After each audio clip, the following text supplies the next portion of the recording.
ለ12 ሰዓታት ብቻ አቅደውና የንጉሡ አባታቸውን ፊርማ አስመስለው 10 ዓመታትን የፈጀና ከፍተኛ እልቂት ያስከተለ ጦርነትን አስጀምረው ዓለምን ጉድ አሰኝተዋል።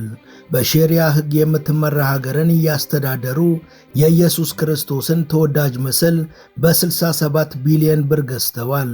ከያዙ የማይለቁ ከጠመዱ የማይፈቱት አልጋ ወራሹ ታይገር ስኳድ ወይም ደግሞ ዩኒት 1103 የሚባል ገዳይ ቡድን ያላቸው ሲሆን ከሳቸው ውጪ አዛዥም ሆነ ናዛዥ በሌለው በዚህ ቡድን በርካታ ግድያዎችን ፈጽመዋል።